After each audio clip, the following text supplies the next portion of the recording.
শুনলাম এখানে তার কাটার বেড়াও নাই, কথা কয় না। সুতরাং আপনাদের দায়িত্ব বেশি না কম? আপনাদের বেশি, যেন ওখান থেকে ঢুকতে না পারে, আবার এখানতেও যেন বার হইতে না, কথা কয় না, ঠিক না বেটে? আমরা ঢুকতেও দেব না, বার হইতেও দেব না। যারা ঢুকেছে ওই পারে থাকেন, সাউন্ড করা যাবে না। আর এই পারে যারা আছেন তারাও থাকেন, কোনো অসুবিধা নাই, কিন্তু টু শব্দ করা যাবে না। কারণ 16টা বছর 17টা বছর আমাদের কথা বলতে দেন নাই। এখন অন্তত 16টা মাস আপনারা চুপ থাকেন, ঠিক না বেটে? একটু চুপ থাকার দরকার আছে না নাই? যদি চুপ থাকে তাহলে ঝামেলা নাই, আর যদি কথা বলে ঝামেলা আছে না নাই? আবার পত্রিকায় দেখলাম, আহারে আজকে দেখলাম নিউজ, আমার বিশেষ দলের লোকেরা ওই দলের হয়ে মিছিলে নামে। ও আল্লাহ, জাত গেল বলো এ কোন আজব কারখানা, জাত গেল বলো। সত্য কাজে কেউ নয় রাজি, ওরে সত্য কাজে কেউ নয় রাজি, সবই দেখি তা না না না, জাত গেল বলো, ঠিক না বেটে? এখন ছাত্র আন্দোলন, বৈষম্য বিরোধী আন্দোলন, জুলাইয়ের বিপ্লবটাকে অনেকেই তথাকথিত বলে থাকে। যারা তথাকথিত বলে 16টা বছর তাদেরকে কোন রাজপথে দেখা যায় নাই, বলেন ঠিক কিনা? 16টা বছর তারা সাঁতার টেনে দিয়ে চেয়ার নিয়ে বসে থাকতো, আর জিকির করতো সুবহানাল্লাহ সুবহানাল্লাহ, কথা কয় না।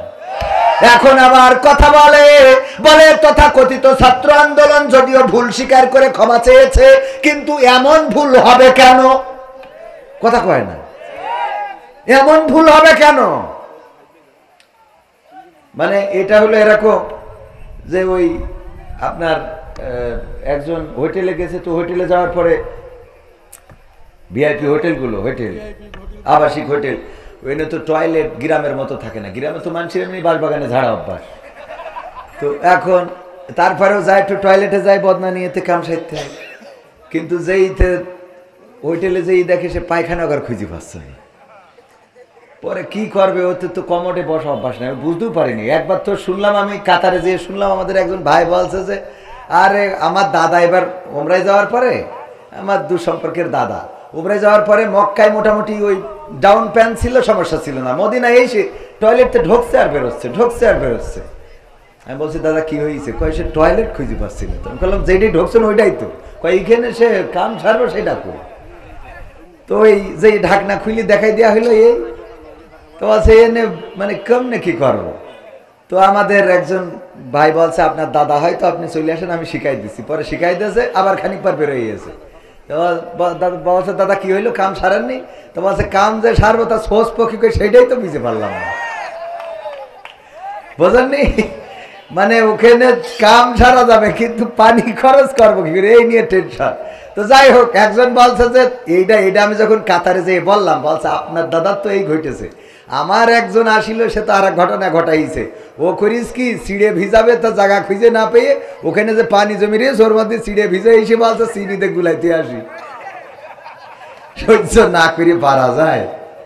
তো যাই হোক, এখন ওই হোটেলে লাইন না পেয়ে পায়খানা করিছে মোজার মধ্যে করে, মোজাটা ঘিরে দিয়ে ওই যে ফ্যান, এক্সস্ট ফ্যান আছে, ওই ফাঁক দিয়ে চেলি দিতে গেছে, ওখানে না বেঁধে ওই যে সিলিং ফ্যানে বেঁধে গেছে, বাদলি ওইটাই ঘুরে পুরো সারা ওয়াল ওই পায়খানার সেই গু লেগে গেছে। তো হোটেল কর্তৃপক্ষ এসে যখন ধরিয়েছে, বলছে ভাই আমার ভুল হয়েছে, মাফ করে দেন। বলছে তোর মাফ করে দেবো, কোনো অসুবিধা নেই, কিন্তু আমার দুঃখ হইলো তুই এই সারা দালে হাগলি কি করে সেইটা কর। তো বিষয় হলো যে তোদের এরম ভুল হবে কেন, যে তথাকথিত ছাত্র আন্দোলন এই শব্দটা হবে কেন? কথা কয় না। এই ছাত্র আন্দোলন না হইলে খালেদা জিয়া মুক্তি পাইত না, এই ছাত্র আন্দোলন না হইলে তারেক জিয়া কথা বলতে পারতো না, এই ছাত্র আন্দোলন না হইলে কোন অন্য দল রাজপথে দাঁড়ানোর কোন সক্ষমতা দেখাতে পারতো না, এই ছাত্র আন্দোলন না হইলে উচ্চ পদস্থ নেতা আজকে স্বাধীনভাবে নির্বাচন দাও এই কথা বলার দুঃসাহস করতো না। সুতরাং ছাত্র আন্দোলনকে তথাকথিত বলা যাবে না, বরং এটা গণবিপ্লব। রক্ত দিয়েছে ছাত্ররা, হাজারেরও অধিক শহীদ হয়েছে, 20,000-এর অধিক আহত হয়েছে, হাত হারিয়েছে, পা হারিয়েছে, চোখ হারিয়েছে, কান হারিয়েছে।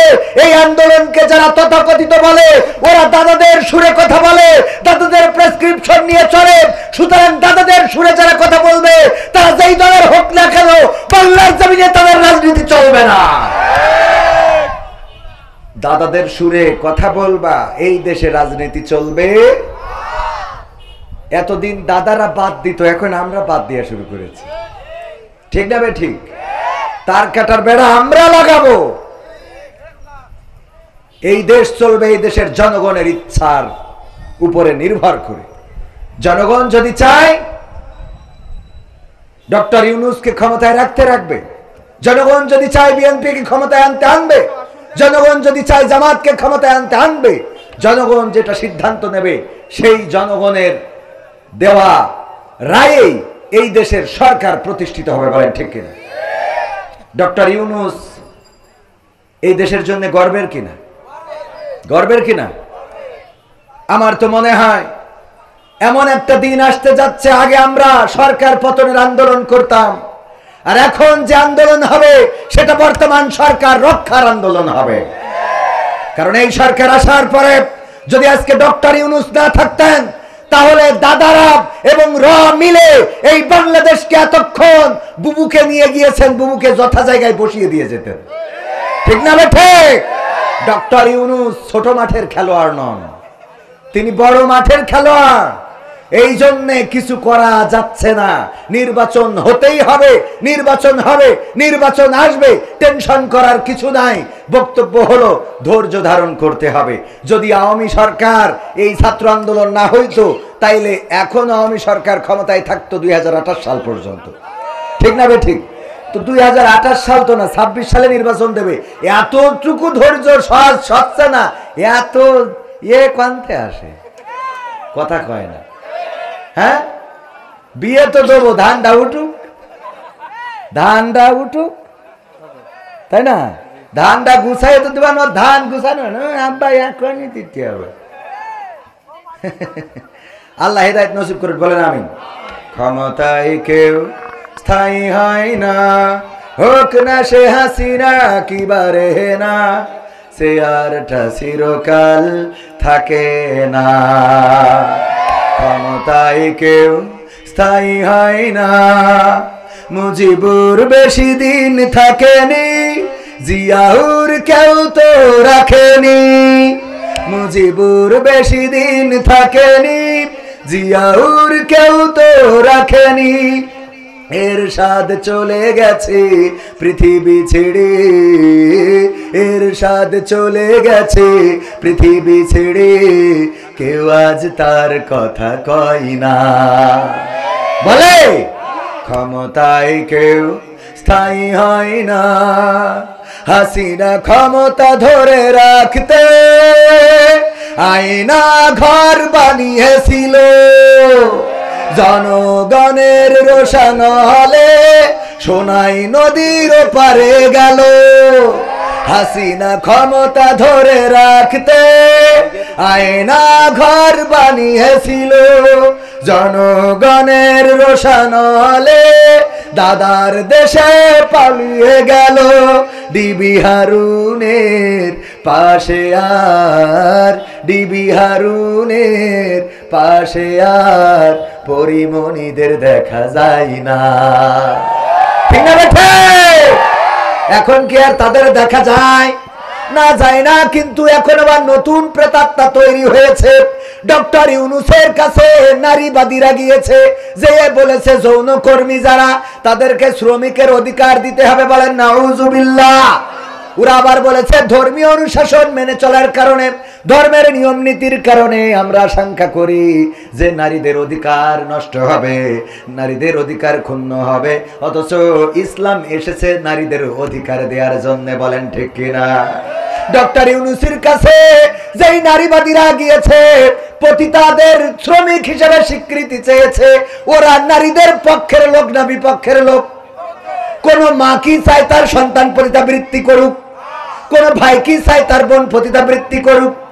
কোন স্বামী কি চায় তার স্ত্রী পতিতাবৃত্তি করুক? কোন পৃথিবীর যাদের আকল আছে, জ্ঞান আছে, বুদ্ধি আছে, মেধা আছে, কোন একজন মানুষ কি দেখাতে পারবেন যে সে তার সন্তান, তার বোন, তার মা, তার খালা, তার ফুফু পতিতা হোক, পতিতালয়ে থাকুক? এটা কেউ কি চায়? এটা যারা চায় ওরা মানুষ না অমানুষ? মানুষ না কুত্তা? কুত্তা না শুয়োর? এর থেকে খারাপ, এর থেকেও কি? একটা কবুতরেরও জোড়া থাকে, একটা শিয়ালেরও জোড়া থাকে, একটা কুকুরও চায় না সে যাকে ব্যবহার করবে অন্যরা ব্যবহার করুক। কথা কয় না? চায়। যেই নারীরা চাচ্ছে নারীরা যাবে পণ্য হিসাবে, ইসলাম দিল সম্মান, নারীরা কেমন করে থাকবে, নারীরা কি কাপড় পরবে, নারীদের কি খাওয়াতে হবে, নারীদের সাথে কেমন আচরণ করতে হবে। আল্লাহর নবী সাল্লাল্লাহু আলাইহি সাল্লাম এই দুনিয়ায় যখন এলেন, নারীদের কোনো সম্মান ছিল না, ইজ্জত ছিল না। কন্যা সন্তান জন্মগ্রহণ করলে পা ধরে আছাড় দিয়ে মেরে ফেলা হতো, কন্যা সন্তান জন্মগ্রহণ করলে গলা টিপে ধরতো, কন্যা সন্তান জন্মগ্রহণ করলে জীবন্ত কবর দিত। সেই সময় বিশ্ব নবী সাল্লাল্লাহু আলাইহি সাল্লাম আসলেন আর নারীদের সম্মান দিলেন, এতটাই সম্মান দিলেন। আল্লাহর নবী বললেন, ওগো পুরুষেরা শুনে নাও, তোমাদের মায়ের পায়ের নিচে তোমাদের জান্নাত। মায়ের পায়ের নিচে কি?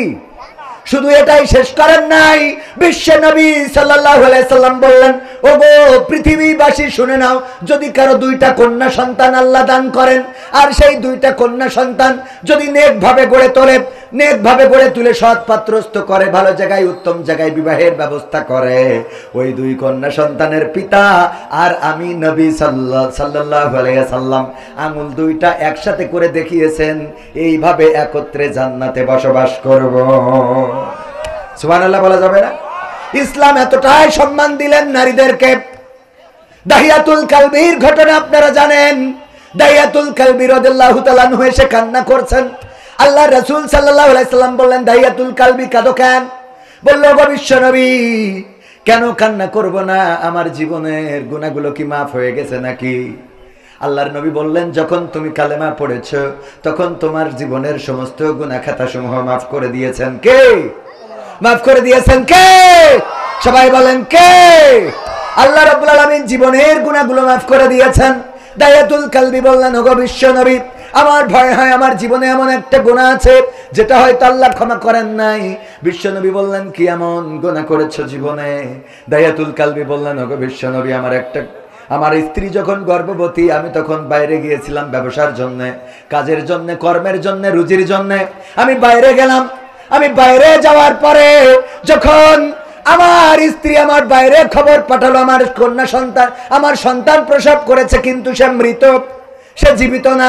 আমি 3 বছর 4 বছর 5 বছর পরে যখন বাড়িতে আসলাম, আসার পরে দেখলাম একটা ফুটফুটে কন্যা সন্তান ঘুরে বেড়ায়।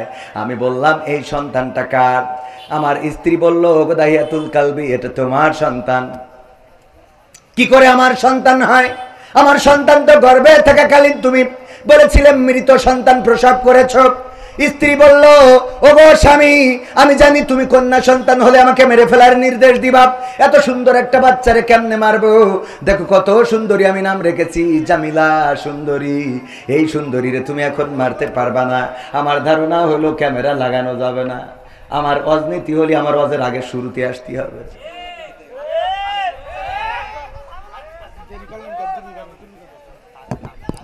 তাড়াতাড়ি আপনি আমলিক করি বেড়াবেন আর এসেতে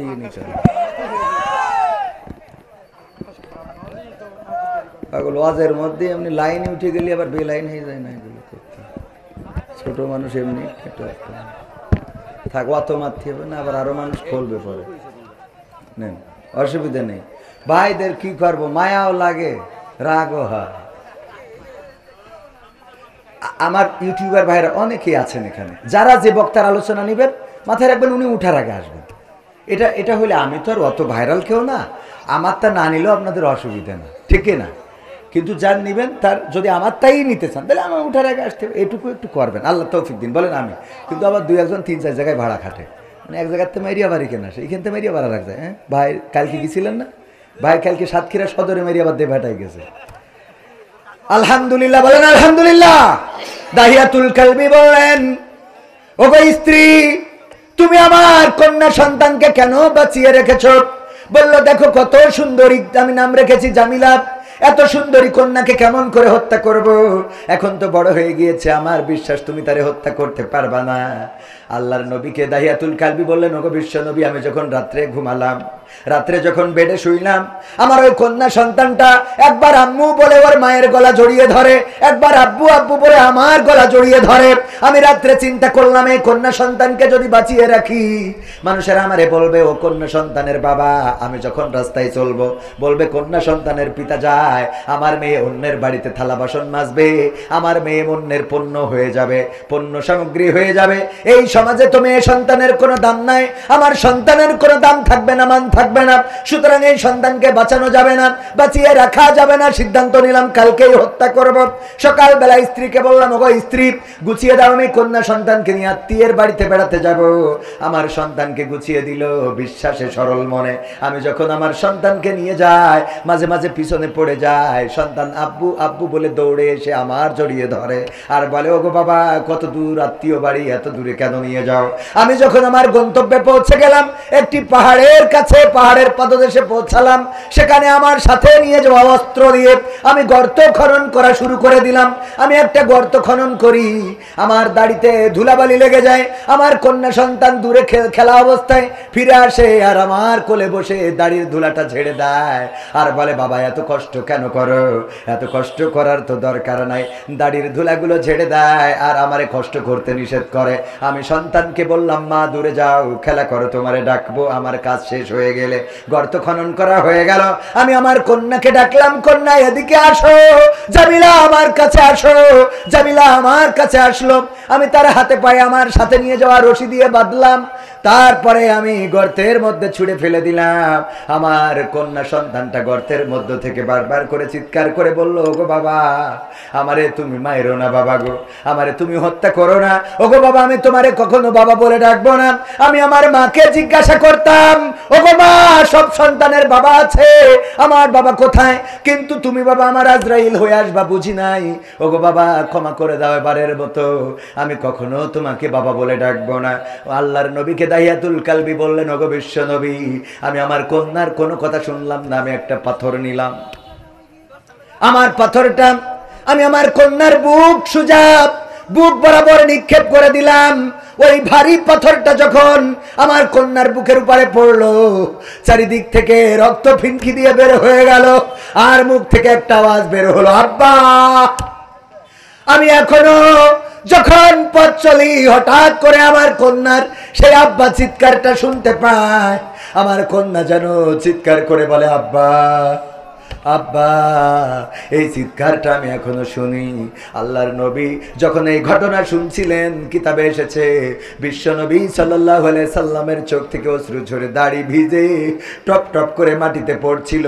আল্লাহর নবী বললেন, ওগো দাহিয়াতুল কালবি তোমরা জাহিলিয়াতের যুগে কতটা নিষ্ঠুর ছিলে, কতটা পাষাণ ছিলে, তোমরা এতটাই পাষাণ ছিলে, নিজেদের কন্যাদেরকে এমন ভাবে হত্যা করেছো, তোমরা নিকৃষ্ট ছিলে। কিন্তু শুনে নাও, আল্লাহ রাব্বুল আলামিন নারীদেরকে সম্মান দিয়েছেন, ইজ্জত দিয়েছেন, নারীদের সম্পদে অধিকার দিয়েছেন, নারীদের স্বামীর কাছে অধিকার দিয়েছেন, বাবার কাছে সন্তানের কাছে অধিকার দিয়েছেন। আর দাহিয়াতুল কালবি তুমি যখন কালেমা পড়েছো, ইসলামের নীতি নিয়ম কানুন মেনে নিয়েছো, তখন তোমার জীবনের গুনাহ খাতাগুলো মাফ হয়ে গিয়েছে। ওগো আমার ভাইয়েরা, ইসলাম এমন করেই সম্মান দিয়েছেন নারীদেরকে। আর এখনকার নারীবাদীরা তারা ইসলামের বাইরে যেয়ে নারীদের অধিকার অধিকার খুঁজে বেড়ায়, অথচ তারা পতিতাবৃত্তিতে উৎসাহিত করে, পতিতাবৃত্তিকে তারা শ্রমিকের অধিকার খুঁজতে চায়। পতিতাবৃত্তি কোনো মানুষ পছন্দ করতে পারে না, যারা পছন্দ করে ওরা মানুষ না, ওরা কুত্তা, ওরা শূকর, ওরা শিয়াল, ওরা ভেড়া, ওরা ঘোড়া, বরং তার চেয়ে বালহুম আদাল, তার চেয়ে নিকৃষ্ট। ঠিক না বেঠে? এর চেয়ে নিকৃষ্ট না হইলে পতিতাবৃত্তি, আমি এটা একটা কমন সেন্স লাগে। নিজের মা যদি এই কাজ করে মানবে কেউ? আহা, ডক্টর ইউনূসের কাছে যারা গেছে এইগুলোরে ডক্টর ইউনূস সাহেব আবার নিয়ে ছবি তুলে ফেসবুকে দিতেছে। এতে ছবি তুলে না, বরং সবগুলোকে আত্মটানায় দেওয়ার দরকার ছিল। বলেন ঠিক কিনা? তামাশা। আমরা নারীদের সম্মান দিলাম যে তারা সম্মান নিয়ে থাকবে, স্বামীর ঘরে থাকবে, ইজ্জতের সাথে বসবাস করবে, সম্পদে অধিকার, সন্তানে অধিকার। আর পতিতাবৃত্তি করলে কি হবে? মানে থাকিরা যাবেন, এটা ভালো ছেলে, মানে খারাপরা যাবে, মদখোর, গাঁজাখোর, ফেন্সিখোর, ডাইলখোর, মুখ দিয়ে সুসর গন্ধ বেরোয়, ওরা যে ইতে টাকা দিয়ে হ্যাঁ হ্যাঁ, এটা চাই কি? এরা যারা চায় এরা মানুষ, আমার তো মানুষ, আমি তো এদের পশু বলতেও ঘৃণা হচ্ছে। বরং এর বাইরে কিছু আছে কিনা? আছে এলিয়েন, হাইওয়ান, হ্যাঁ কসা আর এক শয়তান। এরা পরে আর মনে হয় অস্কার খাই দেবে না। আমার এমপিরা সব কোথায় গেল বলবো? বললো তো তাই মনে পড়লো। এমপিরা সব কোথায় গেল, মন্ত্রীরা সব কোথায় গেল, কোথায় কাদের কাকা? তাদের সারা দেশটা এখন লাগে ফাঁকা ফাঁকা। পালাবো না, প্রয়োজন হলে ফখরুলের বাসায় গিয়ে উঠবো। ঠাকুরগাঁওয়ে বাসা আছে না, মনে আছে? পালাবে না, পালাবে না, যাই না তবু দেখা, পালাবে না, পালাবে না, যাই না তবু দেখা। তাদের সারা দেশটা এখন লাগে ফাঁকা ফাঁকা, ওদের সারা দেশটা এখন লাগে ফাঁকা ফাঁকা। আইন মন্ত্রী আটকে গেল আইনেরই ফাঁকে, দাড়ি ছাড়া দরবেশের ভণ্ড ভণ্ড লাগে। ঠিক না ঠিক? আইন মন্ত্রী আটকে গেল আইনের ফাঁকে, দাড়ি ছাড়া দরবেশের ভণ্ড ভণ্ড লাগে। শুনছি কত নেতা নেত্রী খাইতেছে ভাই ডান্ডা, বিচারপতি কালামানিকের ফাটিয়েছে আন্ডা। পলকের ঝলক গেল, পলকের ঝলক গেল থামিয়ে নেটের চাকা। তাদের সারা দেশটা এখন লাগে ফাঁকা ফাঁকা, ওদের সারা দেশটা এখন লাগে ফাঁকা ফাঁকা। কই গেল সেই সংসদেতে মমতাজের গান? সংসদে মমতাজের গান এখন আছে? মনির খানের অঞ্জনা চলে যাওয়ার পরে ও যে কটা ক্যাসেট করেছে, একটা ক্যাসেটও বাদ দিয়েছে অঞ্জনার নাম ধরে গান গাতে। সব কটা গেয়েছে না? আসিফ তার প্রিয়াকে হারিয়ে ও প্রিয়া, ও প্রিয়া তুমি কোথায় গেয়েছে না? গায় নাই? আবেদা, জবেদা, সবেদা, যে যারে হারাইছে তার নাম ধরে গান গাইছে। মমতাজ আপারে এত সম্মান দিল, সে তার প্রিয় মানুষ হারাইতে রিক্সাওয়ালার কাছে যে বললো, ওরে ও রিক্সাওয়ালা তুই ধীরে ধীরে চালা, তোর সাথে বলবো আমার মনে কত জ্বালা। রিক্সাওয়ালার কাছে বলবে ওর প্রেমিক চলি গেছে। অথচ যেই নেত্রী ওরে এমপি বানাইলো, ওরে সংসদে উঠাইলো, সংসদে গান গাওয়ার ব্যবস্থা করলো, এই নেত্রী চলে যাওয়ার পরে একটা কথাও বলে নাই। ঠিক না বেঠে? ফাইটটা যায়, বুকটা ফাইটটা যায়। গাইলো, স্বামী চলি গেছে তাই মনে হয়, কিন্তু নেত্রী যাওয়াতে একটা গানও গায় নাই। আমি শিখাই দিছিলাম, আপা আপনি গান। আমার সোনার ময়না পাখি কোন বা দোষে দাদার কাছে গো,